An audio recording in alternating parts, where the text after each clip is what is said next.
Bismillahirrahmanirrahim. Assalamualaikum warahmatullahi wabarakatuh. Ketemu lagi dengan channel Arisaka Prasetya Official. Kali ini kita akan belajar bersama dalam seri yang kedua Diklat Samisanov dalam pembuatan kartun animasi kreatif menggunakan AI. Baik, tutorial ini dibikin untuk kegiatan diklat online ke-107 dari Samisanov. Ini ya profil saya, ini beberapa kompetensi yang saya miliki, dan ini Bapak Ibu tahapan dalam pelatihan kali ini. Yang pertama kita akan belajar tentang pengantar animasi dan AI, kemudian kita juga akan belajar tentang perangkat dan software AI untuk animasi, dan nanti tentunya Bapak Ibu akan belajar tentang pembuatan karakter kartun dengan AI, dan nanti ada studi kasus membuat karakter kartun dari sketsa hingga digital, dan tentunya ada tutorial dalam membuat kartun animasi menggunakan AI. Baik, saya akan tunjukkan cara dalam mengikuti kegiatan diklat kali ini. Yang pertama, pahami dulu materinya, terus kemudian di akhir tutorial ada praktek, silakan dipraktekkan, dan setelah itu Bapak Ibu bisa mengerjakan tugasnya dan mengerjakan post-testnya. Baik, sekarang kita masuk ke materi yang pertama tentang pengantar animasi dan AI. Nah, apa sih itu animasi? Jadi animasi itu adalah teknik membuat gambar statis, tampak bergerak dengan menampilkan serangkaian frame dalam urutan cepat. Sejak awal perkembangannya, animasi telah mengalami evolusi dari gambar tangan tradisional hingga animasi digital berbasis komputer. Jenis-jenis animasi sendiri itu ada beberapa Bapak Ibu, yaitu yang pertama adalah animasi tradisional, digambar dengan tangan, yaitu digambar tangan frame by frame, ya, seperti contohnya di Disney klasik ya. Kalau Bapak Ibu tahu filmnya Cat and Jerry ya, Tom and Jerry Tom and Jerry itu dulu bikinnya dari frame by frame ya, seperti itu. Juga ada animasi 2D digital, yaitu 2 dimensi, dibuat dengan software seperti Adobe Animate, Toon Boom, dan sebagainya. Juga ada animasi 3D atau 3 dimensi menggunakan model 3D dan rendering ya, seperti contoh Pixar, DreamWorks, dan sebagainya. Juga Bapak Ibu kalau sering lihat akhir-akhir ini ada namanya stop motion ya, yaitu menggerakkan objek fisik frame by frame, contoh seperti Wallace and Gromit. Nah, juga ada motion graphic ya. Ada elemen visual bergerak digunakan untuk presentasi atau efek sinematik. Sekarang kita akan masuk apa itu AI dalam animasi. Setelah tahu apa itu animasi, kemudian jenis-jenis animasi, sekarang kita akan belajar apa itu AI dalam animasi. Artificial Intelligence atau AI dalam animasi adalah penggunaan teknologi kecerdasan buatan untuk mengotomatisasi dan meningkatkan proses pembuatan animasi. AI dapat membantu dalam berbagai aspek animasi, mulai dari desain karakter hingga gerakan otomatis. Bagaimana sih AI bekerja dalam animasi? Jadi AI ini bekerja sebagai generasi karakter ya, untuk mengenerate karakter. AI dapat membuat karakter berdasarkan deskripsi teks atau sketsa. Animasi gerakan otomatis. Jadi AI ini mengubah video gerakan manusia menjadi animasi karakter. Atau juga lip sync otomatis. AI menyinkronkan gerakan bibir dengan suara secara otomatis. Juga untuk peningkatan visual, AI dapat memperbaiki kualitas gambar dan efek dengan lebih cepat.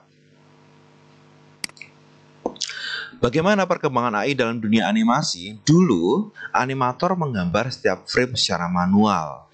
Kalau sekarang, AI memungkinkan animator untuk menciptakan gerakan dan efek dengan lebih efisien. Bagaimana ke depannya? AI berpotensi menciptakan animasi secara otomatis berdasarkan skrip atau suara. Apa sih kelebihan dan tantangan AI dalam animasi? Kelebihannya adalah jelas, yaitu menghemat waktu produksi animasi, terus juga bisa membantu pemula membuat animasi dengan lebih mudah, dan tentunya menghasilkan animasi yang berkualitas tinggi tanpa perlu keterampilan menggambar manual. Itu kelebihan kalau kita membuat animasi menggunakan AI. Tantangannya apa? Jelas, yaitu memerlukan pemahaman teknologi AI dan software animasi.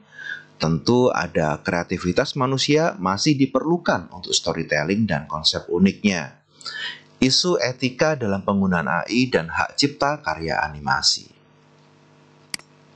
Dapat kita simpulkan tentang materi awal kita tentang AI dan animasi, bahwa animasi berbasis AI adalah inovasi yang memungkinkan siapa saja menciptakan karya animasi lebih cepat dan efisien. Dengan memahami dasar animasi dan penerapan AI, kita bisa memanfaatkan teknologi ini untuk menghasilkan animasi yang kreatif dan berkualitas tinggi. Baik Bapak Ibu, setelah kita belajar tentang dasar, tentang pengertian, jenis, dan bagaimana perkembangan AI tentang animasi, sekarang kita akan mencoba untuk membahas perangkat dan software AI untuk animasi. Apa saja sih perangkatnya ya? Teknologi kecerdasan buatan atau AI telah merevolusi industri animasi dengan mempercepat proses produksi, meningkatkan kualitas visual, dan memungkinkan otomatisasi dalam berbagai aspek pembuatan animasi. Berikut kita akan berbicara tentang beberapa perangkat dan software AI yang banyak digunakan dalam dunia animasi. Yang pertama, perangkat AI untuk animasi. Hardware yang mendukung AI dalam animasinya. Oke, untuk menjalankan software AI dalam animasi, diperlukan perangkat dengan spesifikasi yang cukup tinggi, terutama dalam pemrosesan grafis. Berikut adalah perangkat yang direkomendasikan. Yang pertama, berkaitan dengan komputer dengan GPU yang kuat. NVIDIA RTX series atau Apple M series untuk rendering lebih cepat.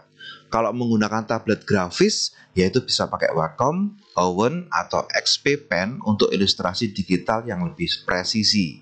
Untuk kamera dan motion capture sensor, kita bisa menggunakan perangkat seperti Kinect atau iPhone dengan Face ID untuk menangkap gerakan. Kalau kita menggunakan VR atau AR headset untuk animasi berbasis realitas virtual atau virtual reality ya, dan augmented reality. Nah, terus kalau perangkatnya itu, terus bagaimana dengan softwarenya? Jadi software AI untuk membantu pembuatan animasi ya. AI untuk desain karakter dan ilustrasi, kita bisa menggunakan Tonifi, mengubah foto menjadi karakter kartun otomatis, atau menggunakan Art Breeder, menggunakan AI untuk menghasilkan variasi wajah dan karakter. Juga bisa menggunakan Deep Dream Generator, yaitu AI yang berbasis neural network untuk menciptakan ilustrasi yang unik. Terus kalau kita mau bikin AI untuk animasi gerakan atau motion capture and auto animation, kita bisa menggunakan depth motion, yaitu menggunakan AI untuk menangkap gerakan manusia dan mengubahnya menjadi animasi 3D. Atau kita bisa menggunakan Cascadeur, yaitu software animasi AI yang membantu membuat gerakan realistis tanpa motion capture mahal. Atau bisa menggunakan Move AI, yaitu menggunakan AI untuk menganalisis dan menangkap gerakan dari video biasa. Nah, ada juga AI untuk lip sync dan voice acting, seperti Adobe Sensei ya. AI dan Adobe yang menyinkronkan gerakan mulut dengan suara secara otomatis. Atau bisa menggunakan Replica Studios, yaitu menggunakan AI untuk menghasilkan suara karakter animasi yang realistis. Juga bisa menggunakan Altered AI, yaitu memodifikasi dan menciptakan berbagai jenis suara menggunakan AI. Terus kalau AI untuk efek visual dan penyempurnaan animasi pakai apa saja? Bisa pakai Runway ML. Nah, nanti ini ya Bapak Ibu, salah satu yang akan kita gunakan dalam membuat animasi kartun nanti ya, yaitu Runway ML. Platform AI yang memungkinkan pembuatan efek visual otomatis dan animasi dari video. Juga ada Epson, yaitu menggunakan AI untuk mengubah frame video menjadi gaya animasi atau lukisan. DAD ya, ini juga pernah dibuat sama diklatnya Sami Sanov ya, menghidupkan gambar statis menjadi animasi berbasis AI. Sedangkan kalau kita mau pakai AI untuk penyuntingan dan komposisi animasi, kita bisa menggunakan beberapa aplikasi seperti Topaz Video Agent AI, yaitu meningkatkan resolusi video animasi menggunakan AI. Bisa pakai Runway Gen 2, yaitu AI generatif yang memungkinkan pembuatan video animasi hanya dari deskripsi teks. Atau juga bisa menggunakan Stable Diffusion and Midjourney, yaitu menghasilkan gambar dan elemen animasi secara otomatis. Nah, apa sih keuntungan menggunakan AI dalam animasi ya. Jadi Bapak Ibu kalau sudah tahu tentang penggunaan AI untuk animasi, maka kita tahu keuntungannya jelas, yaitu untuk mempercepat proses produksi. Tidak perlu menggambar atau menganimasikan setiap frame secara manual. Juga kelebihannya membantu animator pemula, memungkinkan siapa saja membuat animasi tanpa keahlian teknis tinggi. Terus kelebihan berikutnya mengurangi biaya produksi. AI mengotomatisasi berbagai aspek yang biasanya membutuhkan banyak tenaga kerja dan meningkatkan kualitas visual. AI dapat menghaluskan animasi, meningkatkan resolusi, dan menambah efek profesional. Nah, dapat kita simpulkan Bapak Ibu dari materi yang kedua, yaitu materi tentang penggunaan software dan kebutuhan ya tentang AI untuk membuat animasi, maka perangkat dan software AI telah membuka peluang baru dalam dunia animasi, membuatnya lebih mudah diakses dan efisien bagi kreator di semua level. Dengan menggunakan alat-alat AI ini, animator dapat fokus lebih banyak pada kreativitas dan storytelling, sementara AI menangani aspek animasinya. Itu Bapak Ibu ya. Nah, nanti kita akan belajar bagaimana pembuatan karakter kartun dengan AI.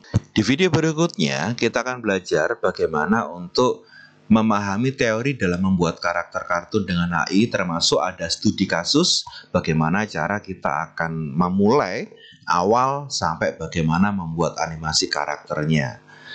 Animasi kartunnya maksud saya, seperti itu. Jadi jangan kemana-mana, kita akan belajar bersama dalam video yang kedua atau tutorial yang kedua dalam pembuatan karakter kartun dengan AI. Terima kasih. Assalamualaikum warahmatullahi wabarakatuh.